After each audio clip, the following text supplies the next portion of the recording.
As we're talking about training, our understanding of learning and memory is extremely important. This information should be used to help guide our program development. So I'll be reviewing the basic theories of learning, including classical conditioning, operant conditioning, and social learning, as well as our basic understanding of memory. You've all had introductory psychology, so you've had an overview of this before. So this is to refresh your memory. For those advanced psychology majors, you may find this simplistic. In both cases, take the opportunity as I go through this to think about an organizational setting and about how the various weights of these theories could be used to change the behavior or thinking of a worker.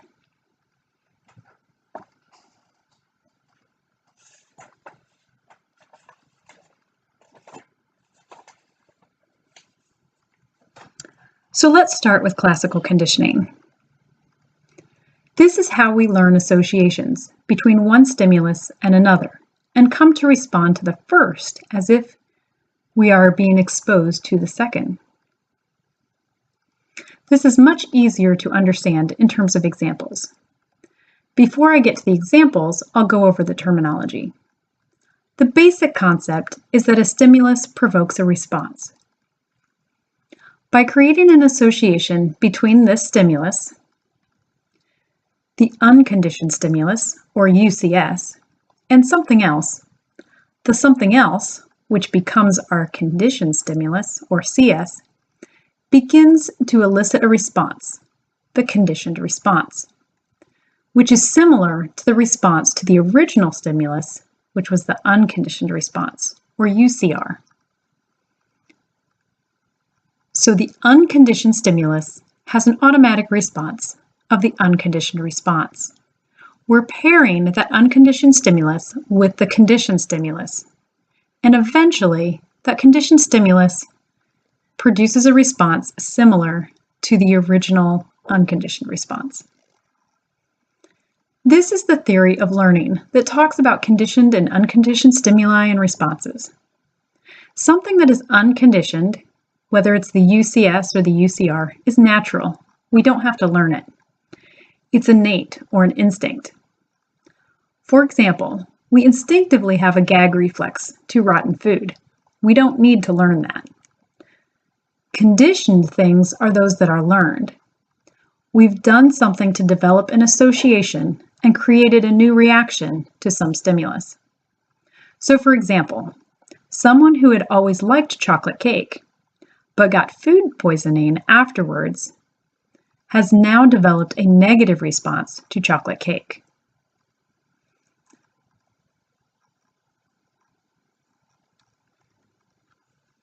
So how can this be seen in the workplace? One of the important places we see this is in attitudes. The learned responses are related to positive or negative experiences that elicit good or bad feelings from us. A classic example of this is little Albert and his learned fear of white fuzzy things.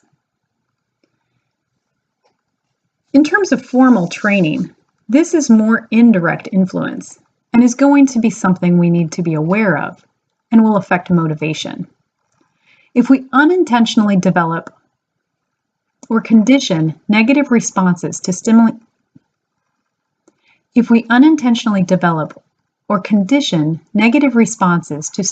in the workplace, an employee will not want to do tasks related to those things or people.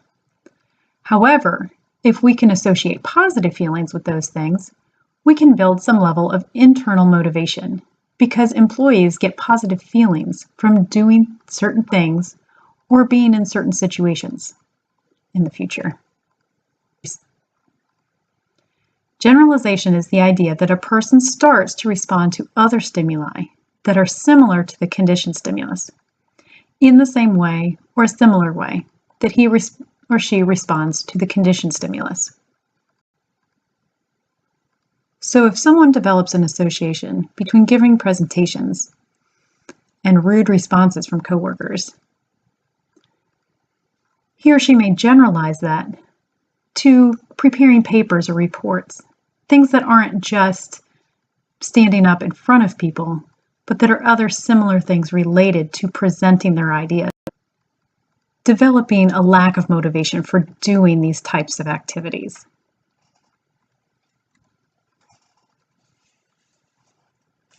Operant conditioning is another of our basic learning theories. In this case, the things that happen after someone displays a behavior determines whether that behavior is more or less likely to happen again. In common terminology, if people are rewarded, they do the behavior again. If they are punished, they don't, or are less likely to do the behavior again. These consequences can be either intentional or not, but they still have the same effect on the behavior. One of the most confusing pieces of this theory is one of terminology, positive versus negative rewards or punishments. I don't care that you know which is which, but I want you to know that reinforcers, something that produces a good feeling, can either be pleasant things that are introduced, given to the person, or bad things that can be taken away. The same can be true of punishment, but in the reverse, of course. Something that produces negative feelings can be introduced as a punishment, or something pleasant or good that the worker likes can be taken away. As a manager, a trainer, or organization in general, we want to take advantage of this process. If an employee does a behavior that we want to increase, we want to give them a reward of some sort. Either give them praise or relieve them of some unpleasant task. If an employee does a behavior we don't want, that we want them to decrease, we need to somehow punish that. Either giving them an unpleasant task to do or take away some kind of perk that they have. Instead of the corner office, maybe they can be moved to a cubicle. Often we find that undesired behaviors are the result of an environment that rewards or punishes in ways that we didn't plan or expect, and may not even be able to see without an outside eye. This principle can work intentionally as planned by a manager or organization, or unintentionally. There are consequences to all behaviors, and the system may not be giving the desired response to employees. We also have generalization in operant conditioning, which is when the likelihood of a behavior is spread to other similar behaviors. And this may be the same behavior, but in a new context. So we're generalizing the context in which it happens. This is relevant to the idea of transfer of training, which I'll talk a little bit about later as well, in which employees learn certain behaviors in a formal training session, and then it's expected or hoped that they apply it in their actual jobs. For example, when supervisors are trained on using a particular performance evaluation scale, and then they continue to use it as intended with their actual employees, we say there has been transfer of training. However, if the supervisors use the forms correctly in the training, but then fail to do so in the real performance evaluation situation, there has been a lack of transfer of training. And there are several reasons that could happen, either because of motivation or just memory, context. So although these are the basics of operant conditioning, we have some more complex things to think about as well. Some of these include timing of the feedback. Feedback should be immediate, so it gets associated with the behavior. There are also difficulties with punishment. Trainees or employees may not understand which operant or which behavior is being punished. Often there are multiple behaviors happening around the same time.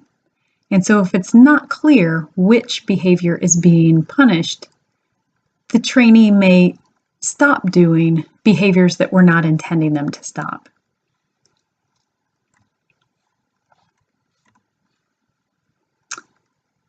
A trainee may come to fear the trainer or manager. So this negative response to the trainer is a classical conditioning response that's associating the trainer to the punishment response. So in the future, the employee learns to avoid the trainer, which can be a problem, especially if that trainer is the person's supervisor or manager. It is possible that punishment will not undo existing rewards for a behavior. For example, a reward of having more free time or less paperwork, which an employee gets by taking shortcuts, may be more powerful than the punishment that's implemented. We also need to be concerned with the schedules of reinforcement. This is how the consequences get dished out. We have continuous reinforcement, which means that every time after the particular behavior we're interested in, either the reinforcer or the punishment gets implemented. This is less effective than what we call intermittent schedules, where a reinforcer or punishment is not obtained for every response. These can be either fixed or variable, and can either be based on the number of behaviors or in the time in between behaviors. A fixed schedule, such as a fixed ratio schedule, may reward a behavior, say every third time or every fifth time.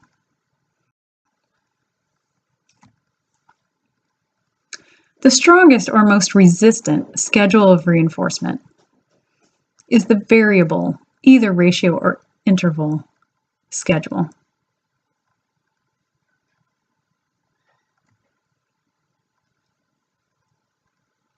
We can apply the concept of operant conditioning to motor learning as well. When someone is first learning a motor task, feedback is particularly important. Feedback that the movement or action was correct is like a reward, so we respond by trying to do the same thing again. Feedback that the movement was incorrect is like a punishment and could be embarrassing if others are around. And it acts as a punishment. There's something that tells us we need to change our behavior so we don't get that consequence again. So we try something a little different. So without feedback, there is much less learning. By receiving feedback, we can change our behavior. But not just any feedback. Not all feedback is equivalent.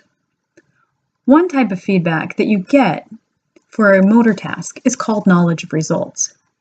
This is the comparison of the results of one action, the comparison of the results of one's actions to some goal, and can be either qualitative or quantitative. Qualitative knowledge of response. Qualitative knowledge of results would be like hitting the target or missing the target. Quantitative knowledge of results includes information such as direction and distance off of the target. So it may be you missed the target by overshooting 3 inches. It provides more information to impact the next round of attempts of the correct behavior. This indicates that although we can think of motor learning at its base as an operant conditioning scenario, cognition also plays a role. So for training motor tasks, we want to use this quantitative knowledge of results.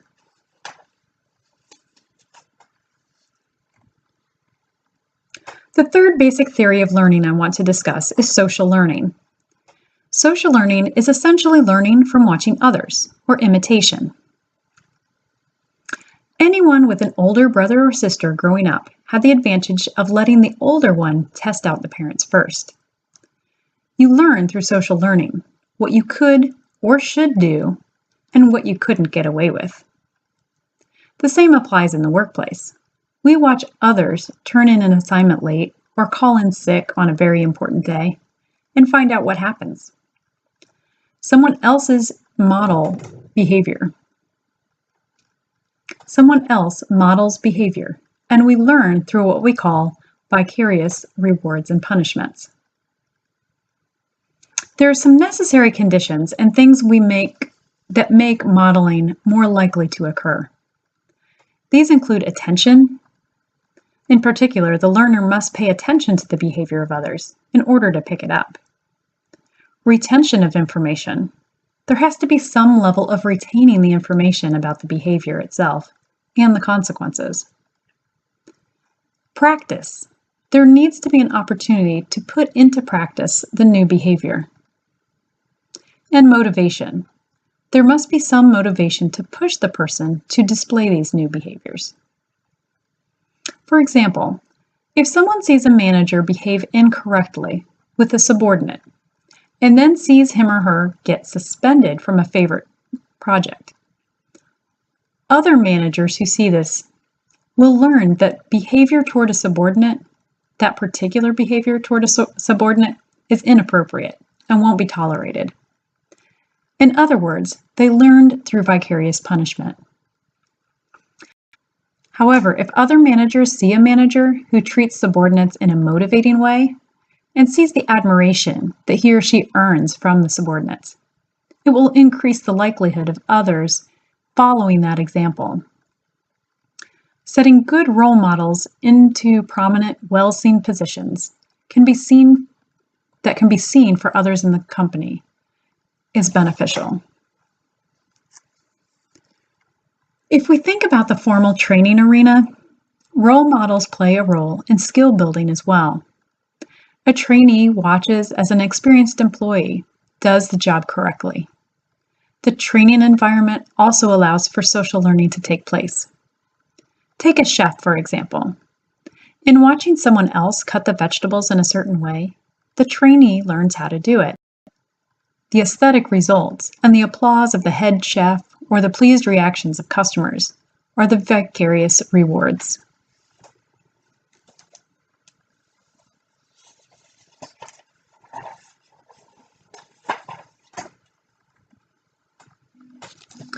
Going back to the predictors of performance, we've now talked about skill building, which happens through operant conditioning, through social learning, and simply by doing it and repeating the motions, physical or mental. The consequences, whether direct or vicarious, help motivate employees to engage in the new trained behaviors. Classical conditioning also affects motivation, in that positive or negative responses have been associated with work-related tasks. Now we need to talk about memory. Memory certainly has an effect on both procedural knowledge and motivation. Memory for the process is more of a facilitation of the neurons associated with those behaviors, whether mental or physical. It is a strengthening of those pathways. And there has to be some memory of the consequences, conscious or not, of behaviors. However, when it comes to declarative knowledge, this lines up directly with how we remember information. Much of the long-term training for jobs, such as your college education, is training in declarative knowledge. So let's talk about some of what we know about memory that can help us with this training of declarative knowledge.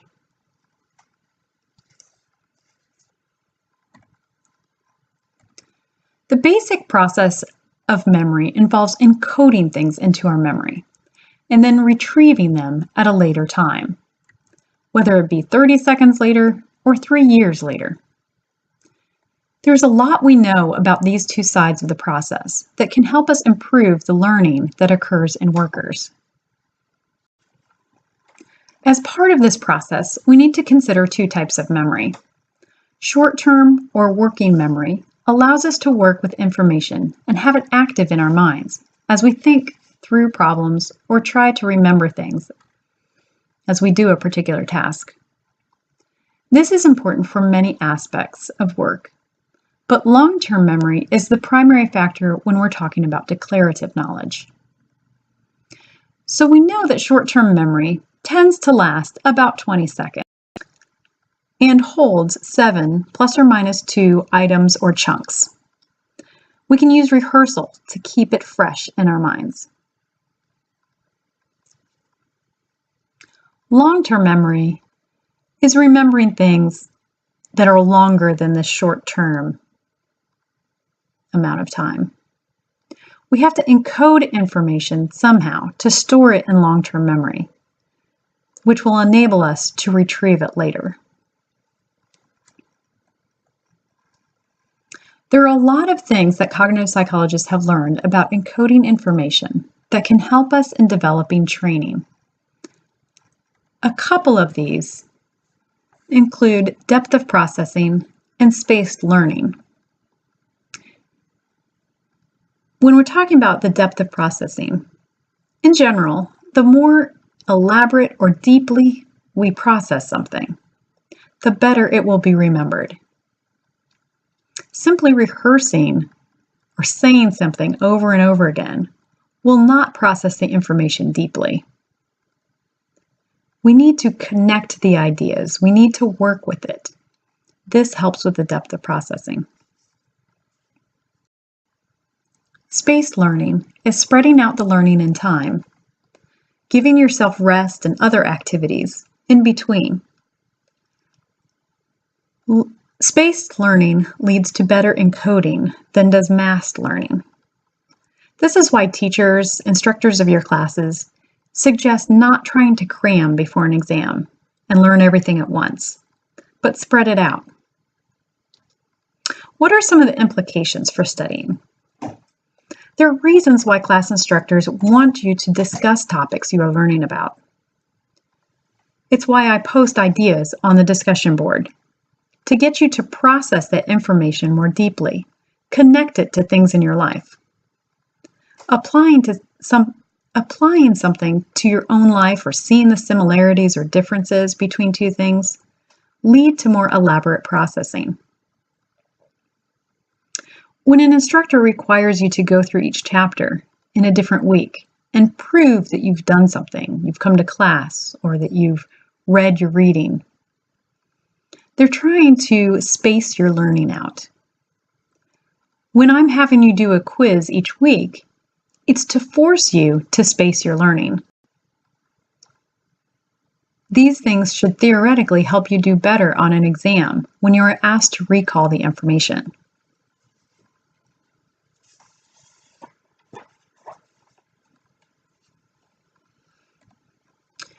One of the ways to more elaborately process information is by using something called mnemonics. These are memory tricks, ways of helping you remember lists of information. One common way to do this is to make a new word or phrase out of the first letters of items in the list. For example, you might know face if you learned music and you were learning which notes fell on which line or space of the staff.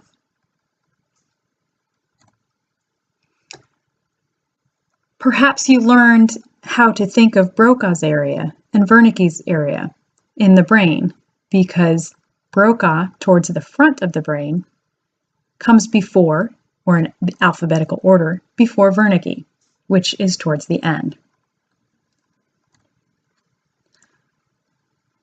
Many of you have maybe heard this saying, "Please excuse my dear Aunt Sally," to learn the order of functions in math. Or ocean, as a way to remember the big 5 personality traits.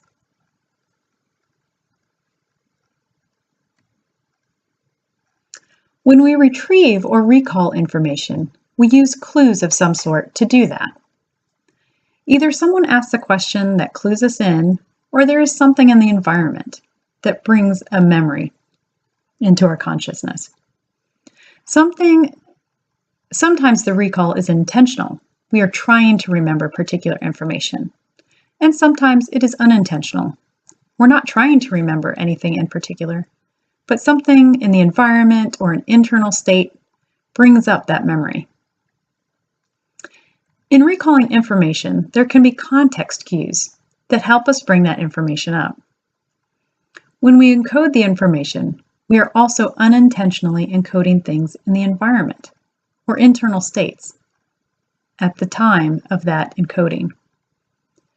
This could be environmental cues, like a picture on a wall, or the dog laying on the floor, or it could be internal states, such as moods.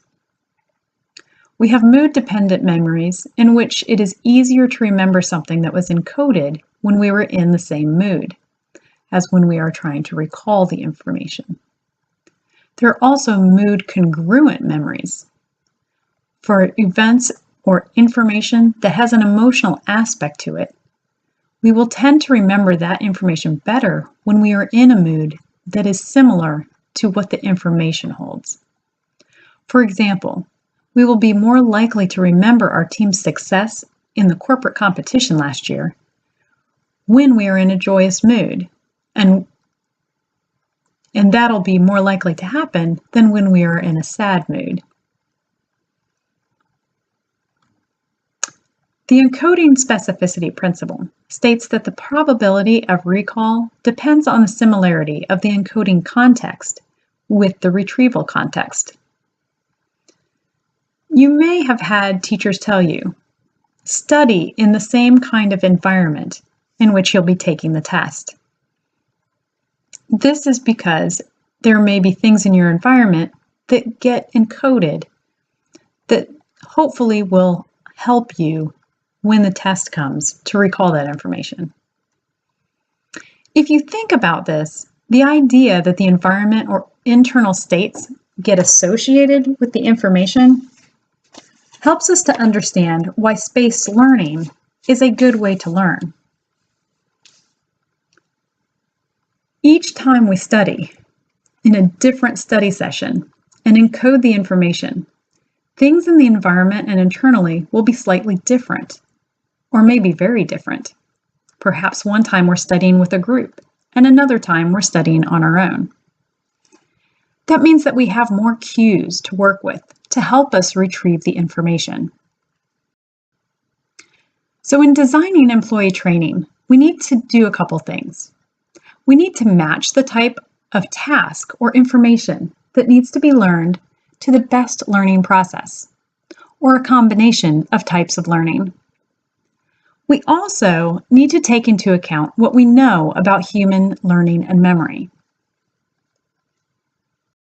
To help build an environment that rewards the things that we want to happen, punishes the things that we don't, develops positive or negative associations with the behaviors that we want to encourage or discourage, and provide a program of learning information that provides the best situation for encoding information that will help recall it later. So some characteristics of good training that we can take away from some of this. Practice, practice, practice. Eventually, depending on the task, may lead to automaticity. This is the idea that a behavior becomes automatic. We have reinforced it so much that we don't have to think much. We don't need much attention to perform the action.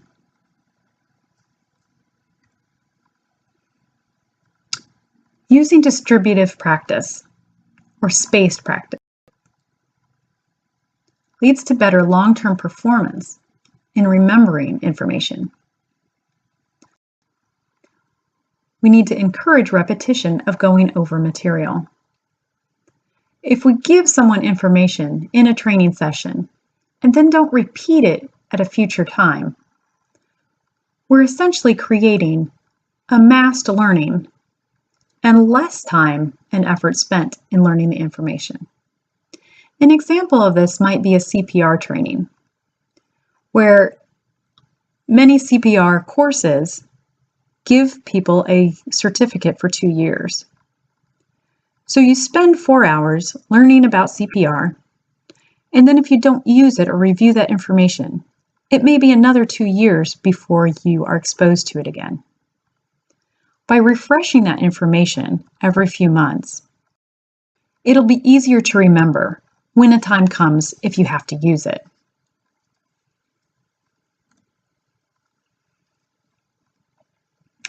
Using whole task learning for complex tasks is useful. We didn't talk about this in our learning theory. We didn't talk about this in terms of our learning theories, but it's an important concept that when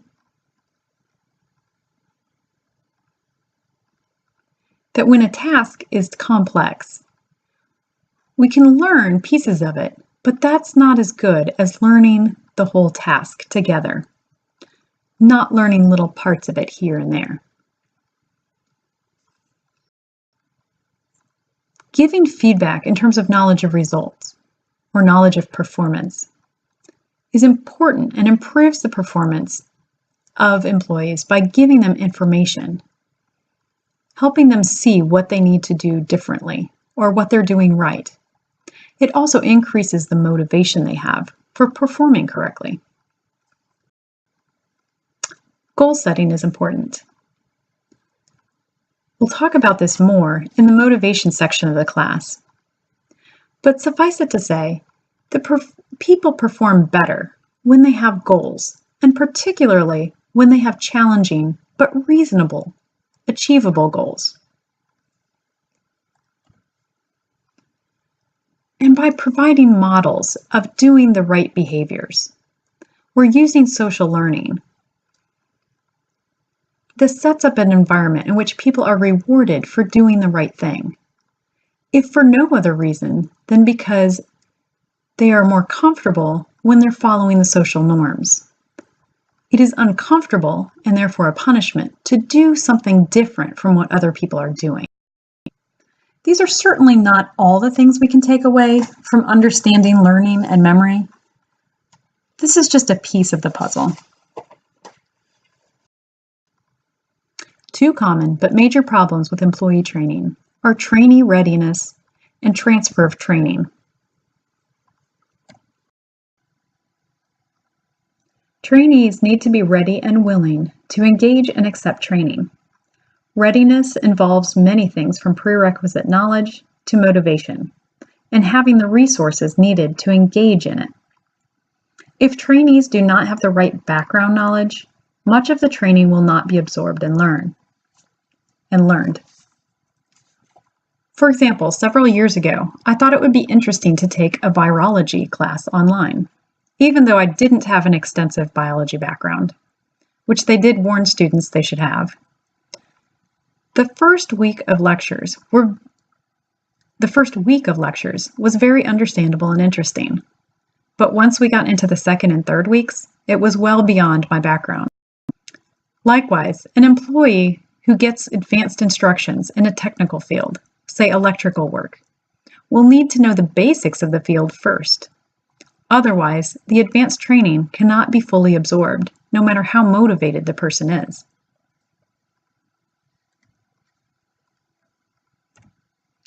Readiness also includes motivation. Employees must desire the training. They need to want it and be ready to engage in it. Motivation, as well as resources such as time and energy, can be influenced by management. If higher management doesn't take the training seriously by reducing the workload for the day of training or by providing the necessary technology to engage in the training, employees aren't going to take it seriously either. And therefore, the training will not be successful. Transfer of training is the idea that training learned in a training environment is then taken and put to work in the employee's job. Even if the employee learns something during the training session, if he or she doesn't take it and use it in the job, it isn't effective. This is relevant to the concept of generalization I discussed with operant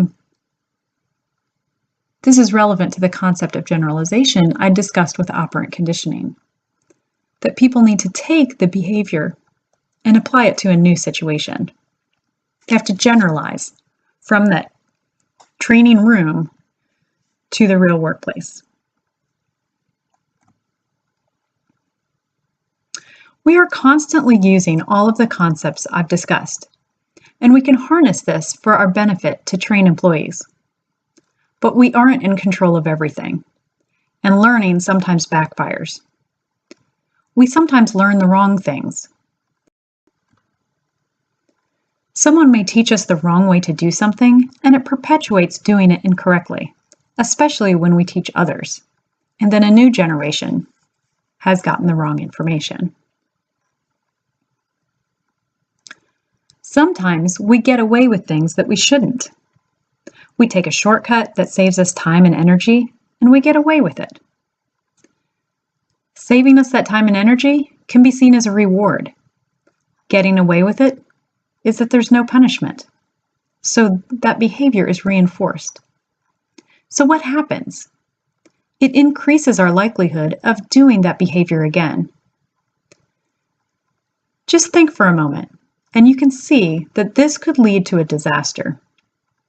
And in fact, many literal disasters have been the result of this type of accidental learning.